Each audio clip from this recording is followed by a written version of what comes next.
You were Nefertiri, queen of the Nile. The sun would wink when it saw you smile. You were the Hannibal of the history books, and the earth would tremble at your very look. You were the builders of the pyramids, the face upon the Sphinx. You rode the Nile in grace and style. Look at yourself today and think.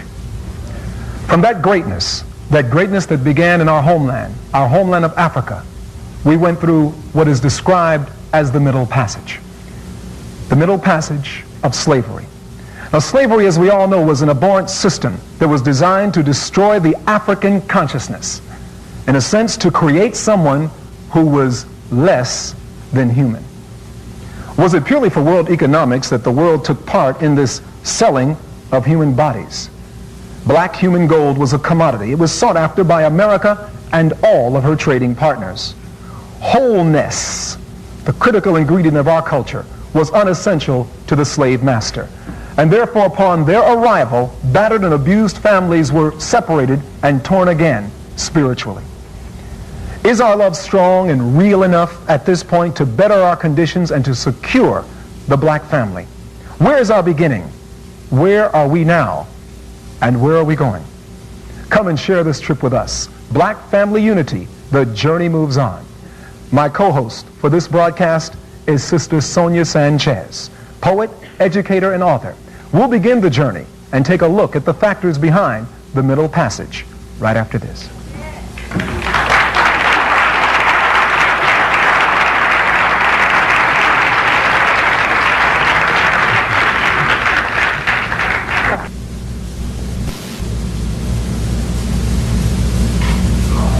Thank you, Brother Gary Bird. And I guess the question we should pose also, too, is that, is our love strong enough? A better question is probably, is our will strong enough? Is our will to endure? And also our will to finally say, I do want to be free, because you ain't free yet if you understand that. And do you really want to will yourselves free? And before I introduce our distinguished guests, I'd like to say very simply that it's a pleasure being here with my co-host Gary Bird. It's a pleasure being here with Dr. John Henry Clarke and also Dr. Marion W. Starlin. I'd like to introduce Dr. Marilyn Starlin first. She is Professor Emeritus of Literature at Brooklyn College. She is also Treasurer Emeritus of City University Union and the author of Slave Narratives, Its Place in American History. And the second person is Dr. John Henry Clarke, Professor Emeritus of African History at Hunter College, and also for 21 years an Associate Editor of Freedom Ways magazine. He also has edited two very important seminal books, Malcolm X, The Man and His Times, and Marcus Garvey, Another Vision of Africa. And I'd like very much then to turn it back over to Brother Gary. Dr. Clarke, we started our program series in Africa, the birthplace of civilization. We had a caller, or rather an audience member, ask a question which was related to why the level of intensity directed towards attempting to create a state in us as a people where we don't see ourselves. Why so much intensity about not letting us know our story? I'd like to start this broadcast, which deals with slavery, by asking you the question, what does the story of slavery tell us about African families and what they experienced? First, we have to look at the 15th and the 16th century and the second rise of Europe. A war was declared against African people. Wait, what do you mean when you say a war? A war against the culture of Africa. And this war has lasted for 500 years and it's still going on. This war was against African religion, African culture, and all African image. This is why you have a white Jesus hanging in your churches. This is why you have white heroes. It's even why you have white bread in your grocery store.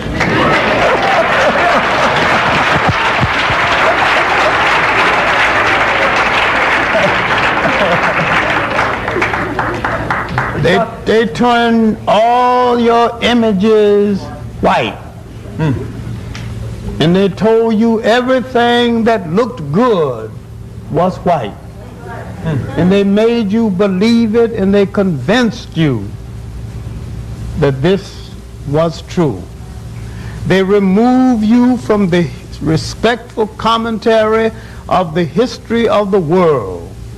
And they went through the textbooks and they told you that everything of endearment in the world belonged to them.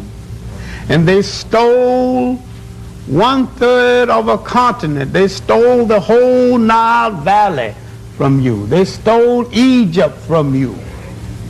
What? And they stole the social thought of Egypt, because out of this Nile Valley you created the social thought that went into the making of Judaism, Christianity, and Islam, and laid the foundation for the 3 major religions of the world. All of them came out of that valley.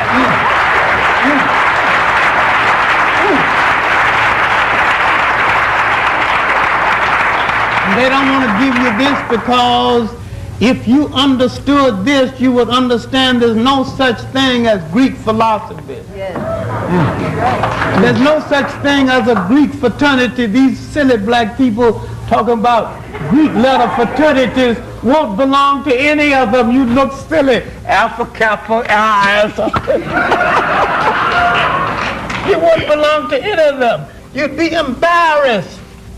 The Greeks had no fraternities, had no architects, till they stole it out of Africa.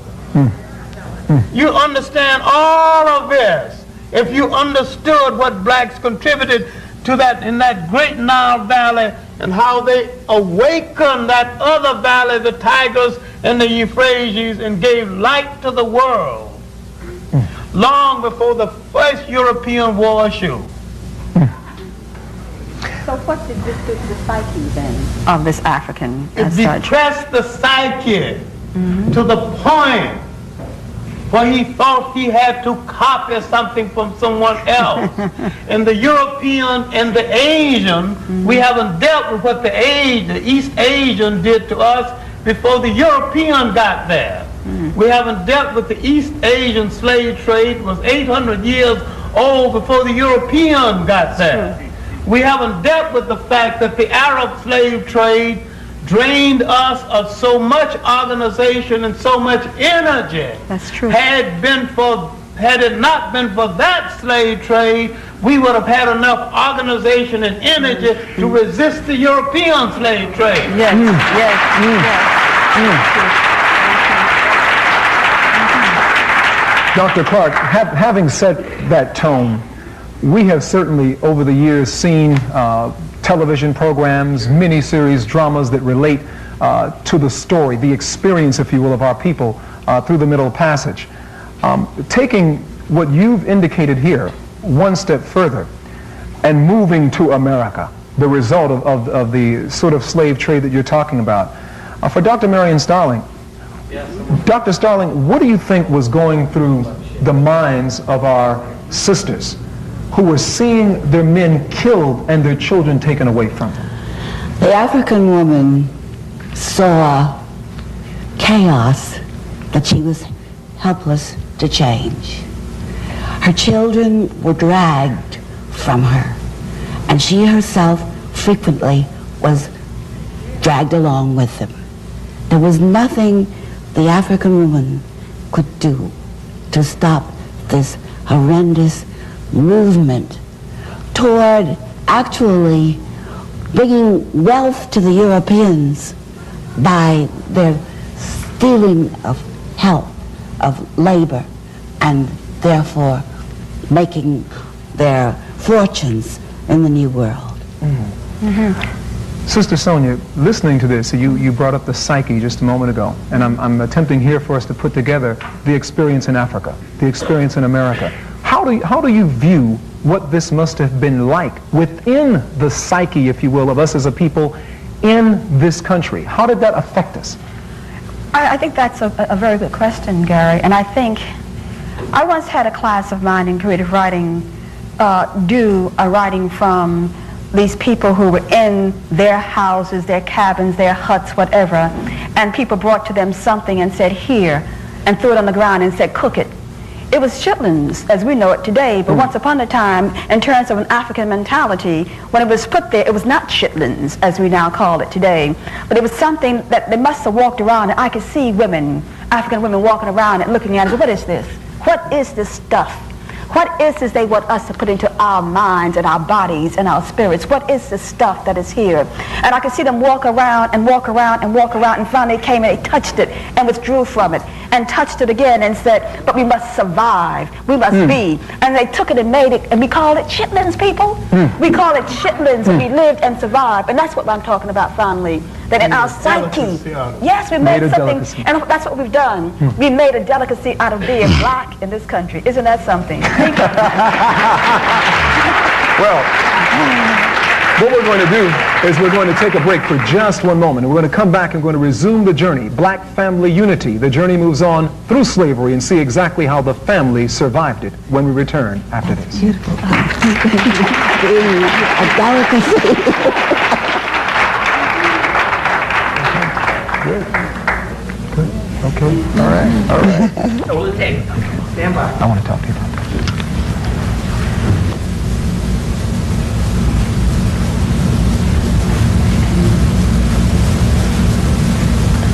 Slavery was a terrible hurricane in our history as a people, and the remnants of that bitter storm are still with us. However, in spite of it all, we continue to move forward with the black family moving in unity. This is Black Family Unity. The journey moves on. I'm Gary Bird. My co-host is Sister Sonia Sanchez. Our guests are Dr. John Henrik Clarke and Dr. Marion Starling. Sonia? Dr. Starling, what were some of the demonic tactics used to strike fear and terror in Africans during the Middle Passage and after? Well, among the 6,000 slave narratives that I have studied, only 7 are by the slaves during the 18th century who were telling of the Middle Passage as it was. There were no tactics that had to be invented by the whites. Whatever was evil was employed. The worst thing was the crowding.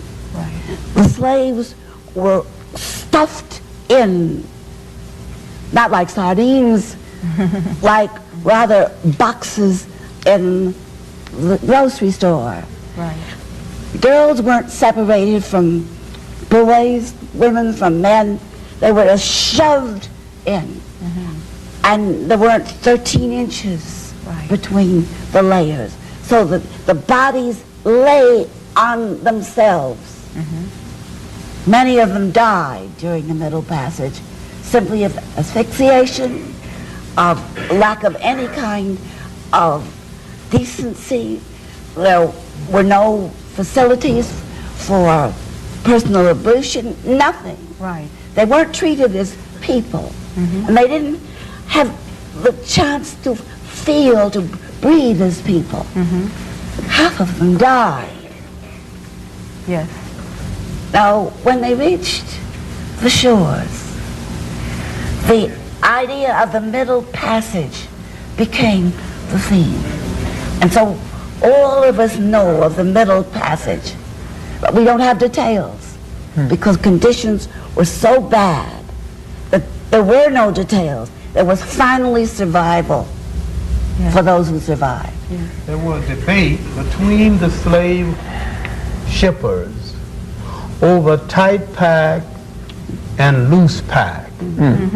Because with tight pack they could get more on the boat, but they lost a larger percentage.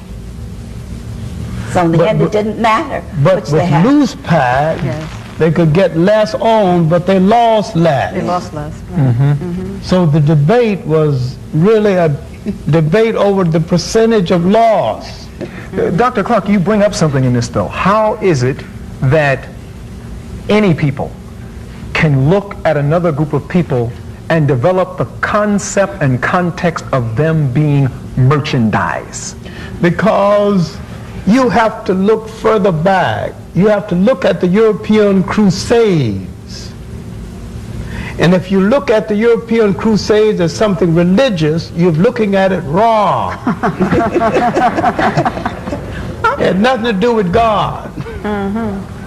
It was a political move in Europe. The plague and the famines in Europe lost a humane concept about themselves. And you will get this when you look at the Children's Crusade. Yes, When Europe came out of these crusades, Europe was short of people, short of food, short of resources. Short of humanity. Short of humanity. It had no humane concept of itself, and therefore had no humane concept toward other people. It had been pinned into Europe by the Arabs, the Africans, who had been controlling the Mediterranean for 800 years by virtue of their domination of Spain. The European had lost his knowledge of longitude and latitude. They learned this from the University of Salamanca, then controlled by the Africans in Spain. They took the knowledge preserved by the Africans and turned on the Africans. There were two universities in the world, Salamanca in Spain and Sankore at Timbuktu. They took the knowledge from the Africans, turned on the Africans, and started the slave trade. If Sonia, I'm listening to this and to both of our guests, we try today to get a picture of ourselves as an African people. We start in Africa. But what are you seeing in relationship to what Dr. Clarke and Dr. Starling are saying as far as the effects of the institution of slavery, ultimately that we perhaps are carrying with us today in our own family relationships? How does that affect? Some people say, well, what has that got to do with anything? It happened X number of years ago, and they have a difficult time seeing the bridge between slavery and our relationships today. Instead of like, what's love got to do with it, we could say, what's slavery got to do with it? A whole lot, evidently. I still maintain that we walk with slavery in our genes today. And that's in terms of black male-female relationships. We will never understand truly what it means to be a man and woman together until we truly understand what happened to us during slavery, period, okay? All right. And let me go a step further. And that is not to go and wallow in it. That is truly to understand some of the things that began to happen to us in a very real sense during that particular time. We've got to understand what it meant in a very real sense for a man not to really have a good relationship with a woman on a plantation because of all the problems with it.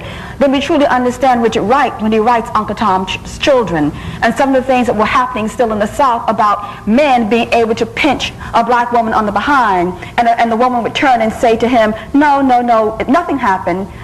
He says, what do you mean? Something did happen. You screamed. No, nothing really happened. Oh, it's okay, honey. She's protecting him against the rage of the people there in the South. She's protecting him against the judge when they go there and they finally say, well, look, this man pinched my wife. And the judge says, so what? She's just a nigger woman. And you're just a nigger, and all nigger women get their behinds pinched right here in the South, right here in the country called America. And what I'm saying simply is that we can't any longer begin to scream at each other and say, well, you ain't no good, or you can't make enough money to take care of me. We've got to look at each other and say, what does it really mean for more women to be on college campuses today? Because that's real. I see that. I understand that, you see.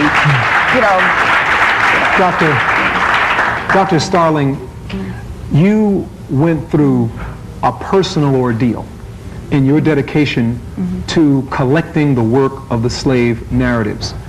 I want you to reflect for a moment on what you began to experience as you went through those narratives. What was it like for you? What were you reading?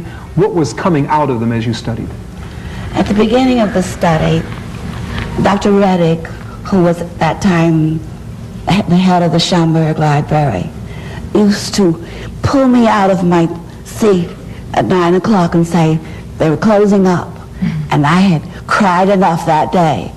I cried for months without stopping as I worked with the slave narratives there and in various parts of the United States, helplessly, not believing what I was reading in these narratives.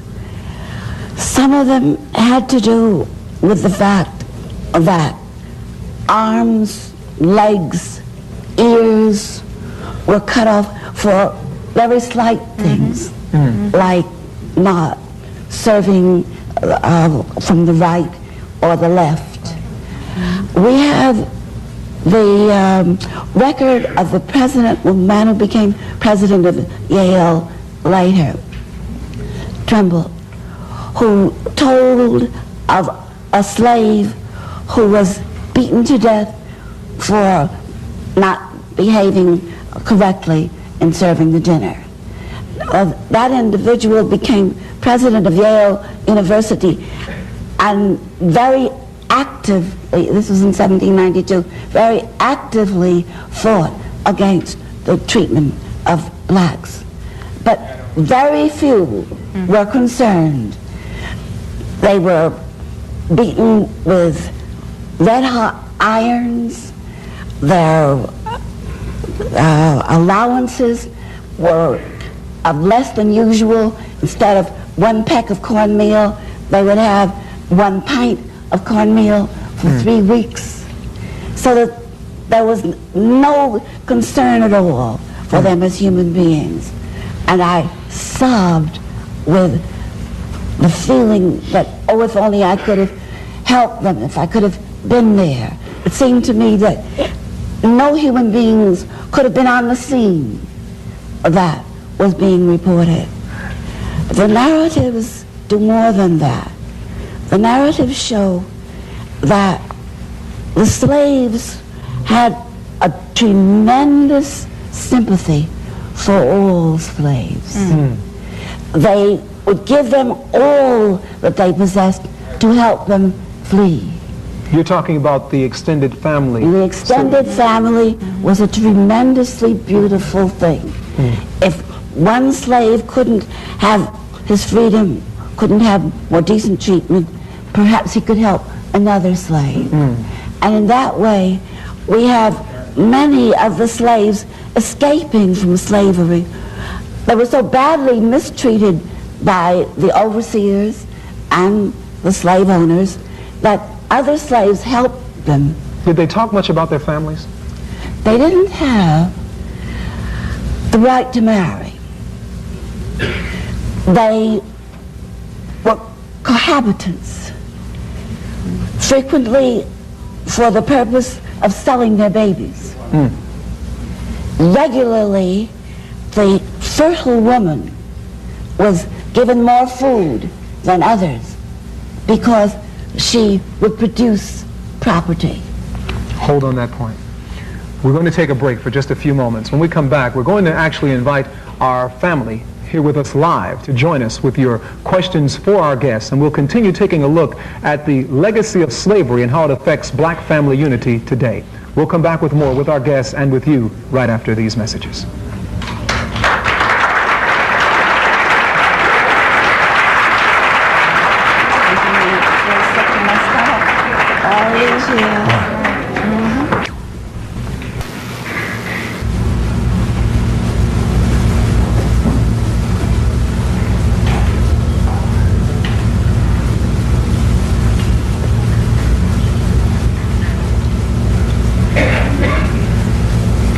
Thank you for being with us in our series, Black Family Unity, The Journey Moves On.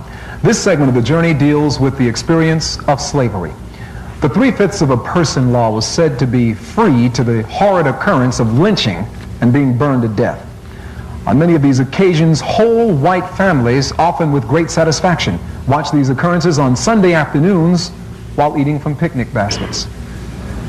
For the black male, merchandise burning or hanging from a tree was less important than the dead flesh of the pig sandwich that they were chewing on. Such was the experience of slavery.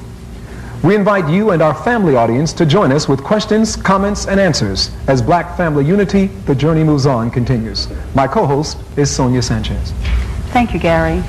We now will have some questions from our audience. And to my right now, could you give us your name, please? I'm Darryl Walls, Brooklyn, New York.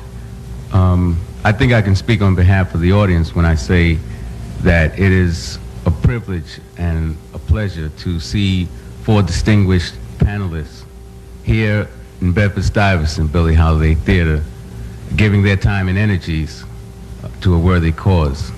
It's a pleasure being here with you. Indeed. Thank you.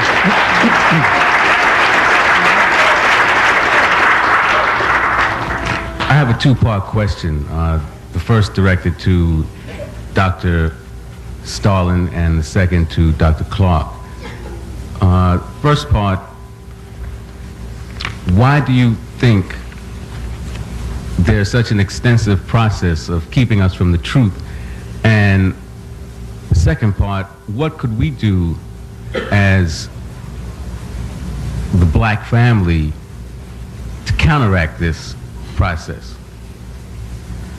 I don't know exactly what you mean by anybody's keeping you from the truth, keeping us from the truth, other than the fact that, as in 1922, Carter Woodson said, we don't have a usable past as a race, and he set about establishing the Journal of Negro History and firing us all up, who were scholars in the field, and the business of letting the history of the blacks become common knowledge.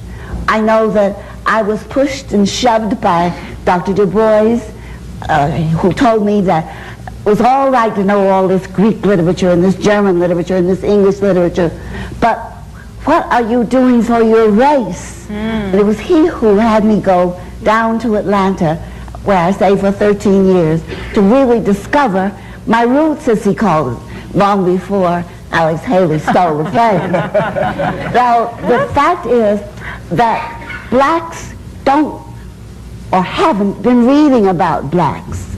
They haven't been buying books about blacks.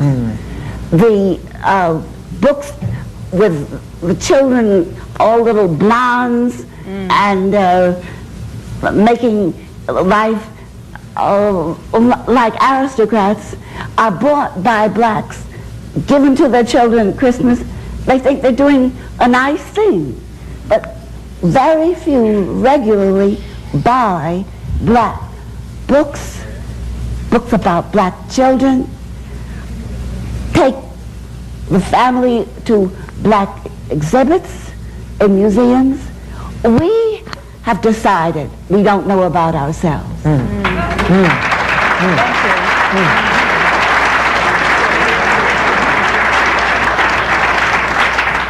Dr. Clarke, just to pick up on, I think, because that certainly deals with that second part of the question, what about this process that I think the brother mentioned related to this intensity of keeping us unaware? In other words, you mentioned in the first part of our program that war had been declared on the African. That war followed us into America. That was an international war. And to understand the nature of that war, you have to understand the pattern of that war. We have not talked about the Caribbean islands and South America. And inasmuch as the war was always on the family and the culture, we haven't studied the Caribbean islands in South America. Because in the Caribbean islands in South America, the slave buying patterns were different.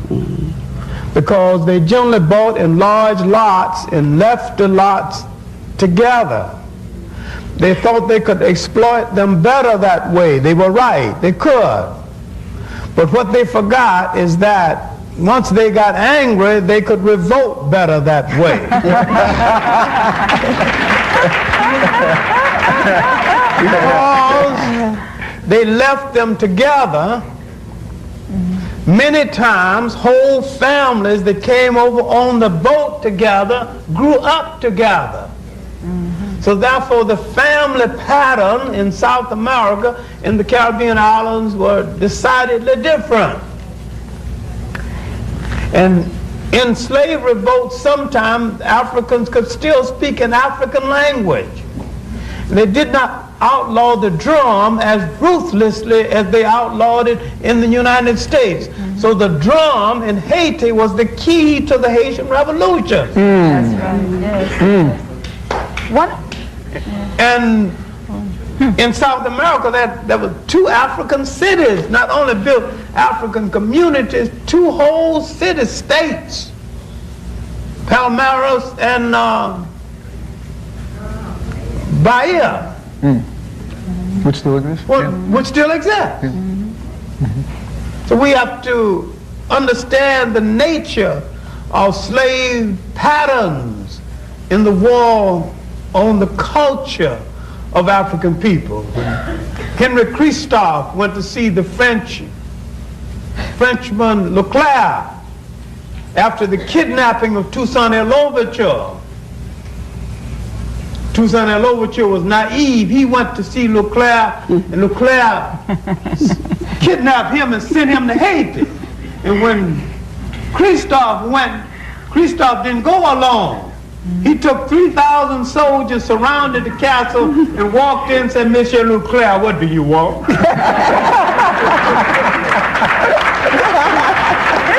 I think that the point that we begin to get here, and I think that we're beginning to hear something very, very important when we talk about war. We have been operating in a situation where we've been prisoners of war and haven't yet realized it. Let's move to our next brother. Brother? Thank you, Brother Gary. My name is Kamal Jawara. I'm from Queens African Poetry Theater. I'd like to first make a comment addressed to Dr. Sterling, where she addressing your question of black women being helpless. I kind of take a little opposition to that, being the fact that black women poison food, destroyed grain, animals died, a whole lot of mysterious fires. Anything they could do if their children were raped, if they were raped by a white master, that child mysteriously died. I think a lot of things were done, and we were, were prisoners of war, but I think we all waged our own war. You aren't speaking in terms of the slavery that existed particularly from the 1840s to 60, are you? No. Because within that period, which in a certain sense was the most horrendous that the slaves ever lived through, within those 20 years, we had much that was subhuman, suffered by all of the slaves. Dr. Clarke was speaking about the way in which slaves were bought in South America and the Caribbean. We did not have that in the selling of slaves in the United States. If 2 slaves spoke the same language, the same dialect, they were separated, they weren't sold together. They did not want the slaves to have any communication by language because they feared them. They feared the revolt. Now, during the 1840s and 50s particularly, we have such brutality that slaveholders themselves, in advertising for runaway slaves, would describe the runaway slave in terms that showed their hands had been cut off, there were streaks so that you couldn't put a finger between any 2 stripes on the back. They got to the point where they wouldn't lash slaves with whips because it was too obvious and they couldn't sell them for as much as otherwise they could. And so they took a paddle and put the 2 paddles together so that they could give them dreadful whippings without the marks that were there. Now, we do not have any restraint on the slaveholders during these 2 most dreadful decades. They were free to kill their own property, and they did so out of anger rather than common sense. Let's move to our next brother right now. Brother, your name and also the area that you're coming from today. And my name is Ken Glover, and I'm from the Bronx. I respect you all, and I'm glad you're here. Thank you. But I'd like Dr. Clarke I'd like to address my question to Dr. Clarke. I read your book about Marcus Garvey, and it seemed as if Marcus Garvey had almost as much trouble from the brothers and sisters here as he did from the powers that be. Yet in the 70s and 80s, he became an international hero, so to speak. And even in the case of Malcolm X, when he was alive, I remember so many people in my neighborhood were afraid of him and what he was doing. But yet now, I mean, Malcolm, he too is now accepted as a hero and a great leader. I wonder, what do you think the reason is?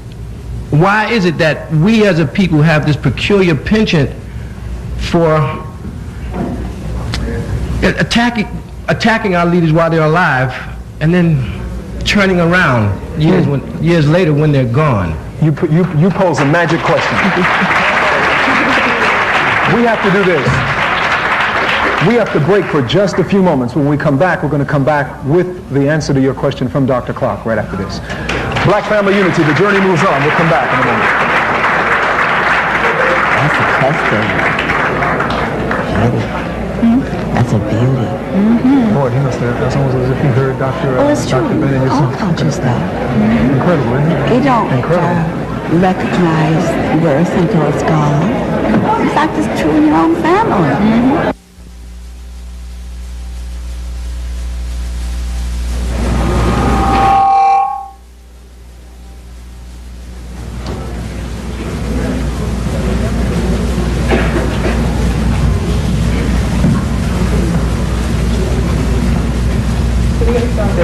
We're going to start with Sonia. She'll get a cue from you.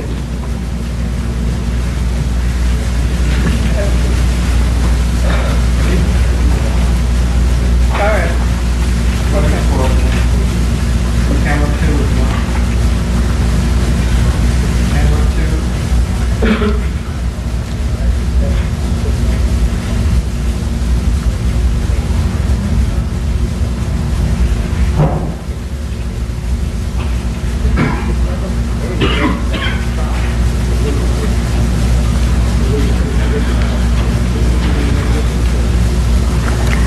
Dr. Clarke, we'd like to rephrase that question, the second half of that question posed by the young man who said, why is it that we always tend to wait until our leaders die before we begin an appreciation of them? And I think he used as an example Malcolm and Marcus Garvey. Let's take Marcus Garvey first.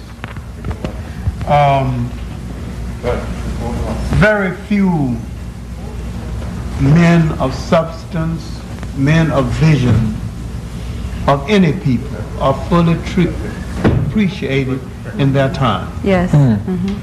Marcus Garvey had... Okay, stand by.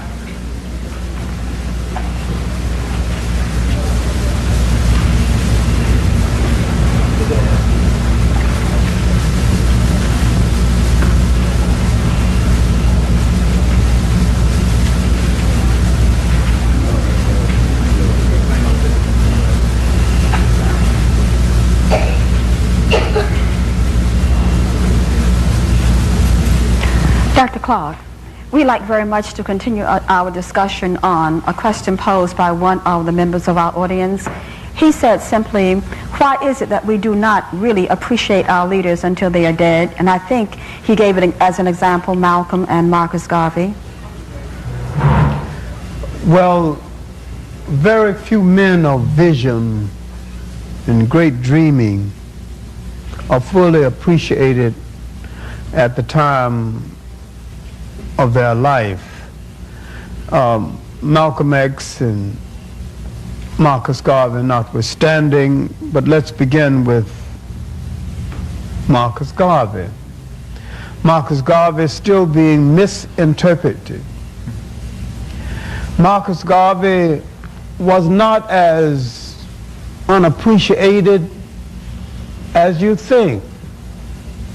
He came to the United States at a time after the First World War. He came at a time when Black American veterans were told that the American dream wasn't dreamed for them and that the American promise was made to them. It was Marcus Garvey that told the American blacks that I will make you a new promise and I'll lead you to a new land, and taught them a new dream. And he built the largest black mass organization before or since. Most of his support came from American blacks and most of his money came from American blacks. He was fully appreciated. And during the Italian-Ethiopian War, his prophecy had come to pass and he was totally reconsidered. And the whole concept of African unity was reborn out of the ashes of that dream. And Marcus Garvey asked, where are your men of great affairs? Where are your captains of industry? Where are your captains of your ship? It was reborn in the breast and mind of Kwame Nkrumah. And he used that to build a nation when he called the Ghana steamship line the Black Star Line. So Marcus Garvey did not live in vain in this country nor in Africa. The seed he planted still grows and will continue to grow. Thank you.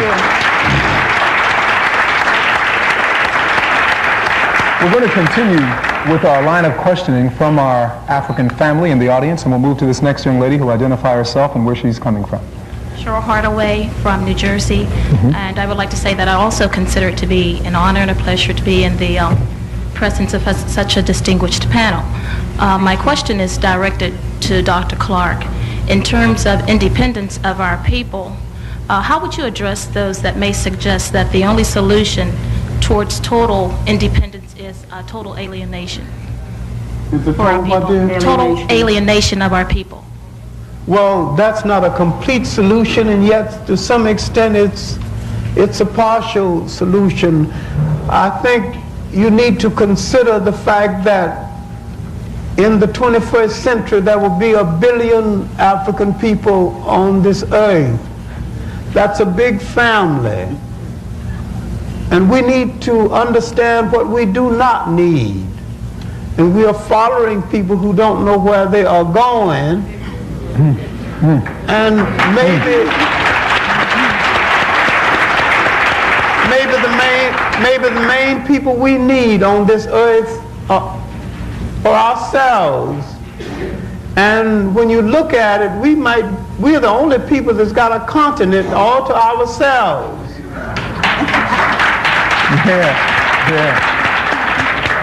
See, everybody in Africa who can't be classified as an African is either an invader or a descendant of an invader.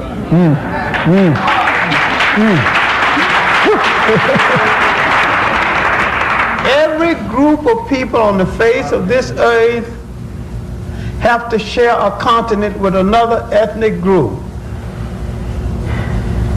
Africa belongs to African people alone. Everybody else that was not an African came from some other place and can be put out.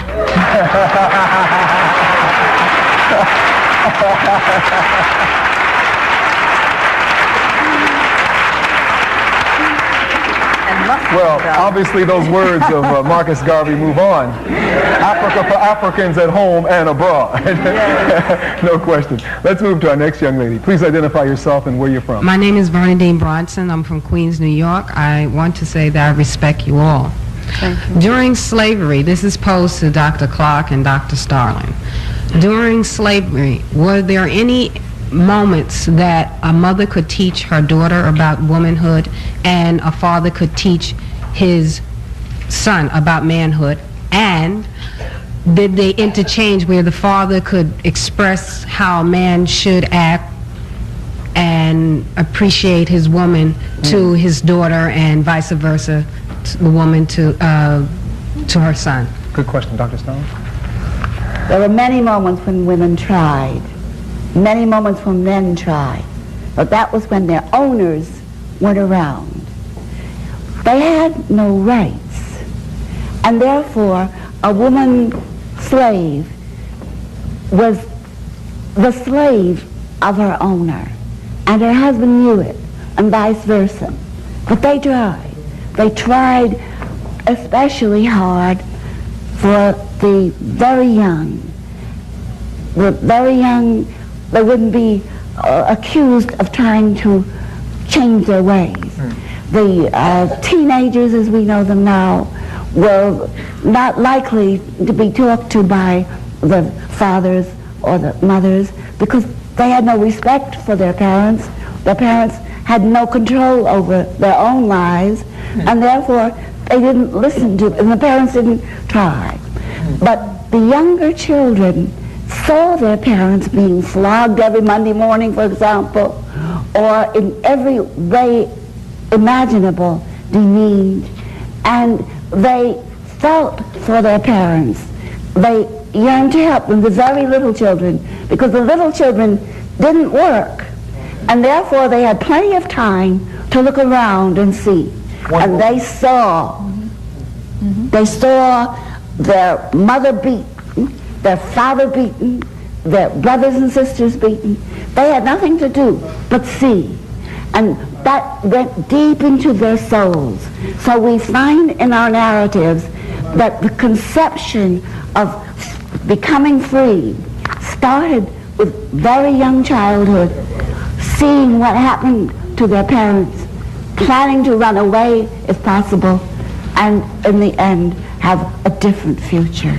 On that point, we're going to hold, but in the break, for those of you who are watching us via television and for those of you who are with us live, I want you to think about those words of Dr. Marion Starling, because that is the legacy that is inherent that we've carried with us all these years. Now, the fact is that somehow or the other, we were able to overcome it because we are still here today as families. We'll come back after this.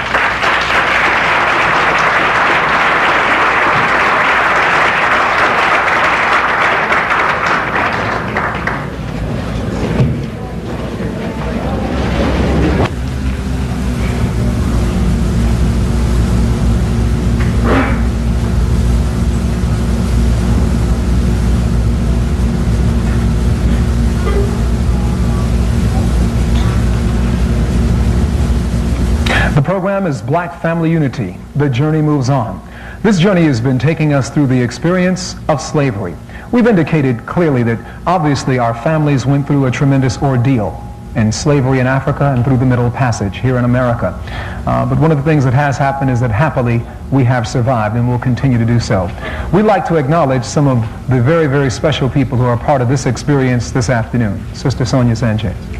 I'd like to acknowledge right now a woman who has been a role model for me.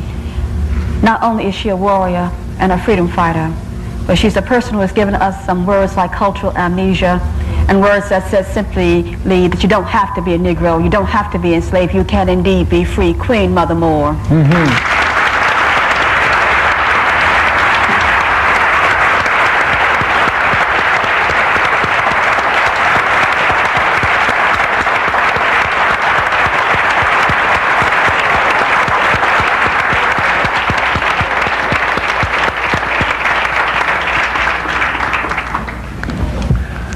Talking about the legacy of Marcus Garvey, Queen Mother Moore told a wonderful story related to Marcus Garvey, which occurred in New Orleans, where some brothers and sisters, thousands strong, made it a point to march with their heat and pieces, as she put it, and held their guns high for Marcus Garvey to speak. So she knows how he was appreciated. Speaking of appreciation, I have to give a very special word of appreciation to one very special person who has been with me for, I guess, about 15, 16 years now, and who's been very much my spiritual partner along the paths that I've trod. And she's also given me one very beautiful son. Her name is Shatima Bird, and my son, Shellerman.